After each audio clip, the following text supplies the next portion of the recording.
Praise the Lord. இந்த நல்ல காலை நேரத்துக்காக கர்த்தரை துதிக்கிறேன்.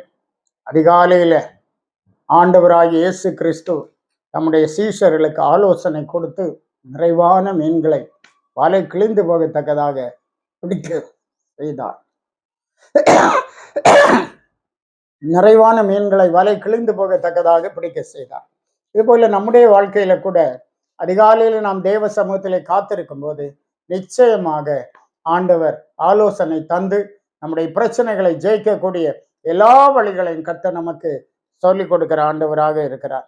இந்த காலை வேளையிலே நாம் தியானிக்கும்படியாக மத்தேயு எழுதின சுவிசேஷம் 22வது அதிகாரம் 32வது வசனம். தேவன் மரித்தோருக்கு தேவனாயிராமல் ஜீவனுள்ளோருக்கு தேவனாயிருக்கிறார் என்றார். நம்முடைய ஆண்டவர் மரித்தோருக்கு தேவனாயிராமல் ஜீவன் உள்ளோருக்கு தேவனாயிருக்கிறார். ஆம், உண்மையாகவே அப்படித்தான். 31வது வசனத்தில்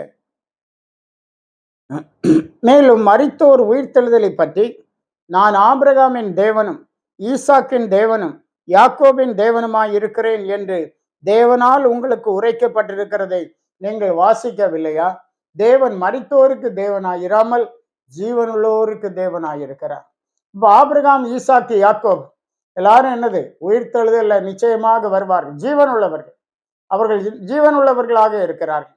நம்முடைய ஆண்டவர் நான் ஆபிரகாமின் தேவனும் ஈசாக்கின் தேவனும் யாக்கோவின் தேவனுமாய் இருக்கிறேன் என்று சொல்லுகிறபடினாலே நிச்சயமாக அவர்கள் இன்றைக்கும் ஜீவிக்கிறவர்களாக, இன்றைக்கும் அங்கே தேவ சமூகத்தில் இருக்கிறவர்களாக இருக்கிறார்கள். கலாத்தியர் 3ஆம் அதிகாரம் 29வது வசனத்தில் படிக்கிறோம், நீங்கள் கிறிஸ்துவனுடையவர்களானால் ஆபிரகாமின் சந்ததியாராயும் வாக்கு தத்தத்தின்படியே சுதந்திரராயும் இருக்கிறீர்கள். நீங்கள் கிறிஸ்துவனுடையவர்களானால் நீங்கள் ஆபிரகாமின் சந்ததியும் வாக்கு தத்தத்தின்படியே நீங்கள் சுதந்திரருமாக இருக்கிறீர்கள். நம்ம எல்லாருக்கும் பரலோக ராஜ்யத்திலே சுதந்திரம் வைத்திருக்கிறார். அதை பெற்றுக்கொள்ளும்படி பிரயாசப்படுவோம். கர்த்தர் நம்மை ஆசீர்வதிப்பாராக. ஜெபிப்போம். நல்ல ஆண்டவரே, கிருபை உள்ளவரே, நாங்கள் துதிக்கிறோம். அருமையான இந்த நேரத்துக்காக நன்றி சொல்லுகிறோம். நம்முடைய இரக்கங்கள் மிகவும் பெரியவைகள். என் நல்லவராய் இருக்கிறீர். உடைய பிள்ளைகளை தாங்கும், பலப்படுத்தும், ஆசீர்வதியும் ஆண்டவரே. பரலோக ராஜ்யத்திலே எங்களுக்கு வைத்திருக்கிற அந்த சுதந்திரத்தை பெற்றுக்கொள்ளும்படி பந்தய சாலையில் நாங்கள் பொறுமையாய் ஓட கர்த்தர் கிருபைதார். உடைய பிள்ளைகளை ஆசீர்வதி. இயேசு மூலம் கேட்கிறோம் பிதாவே. ஆமென், ஆமென். God bless you.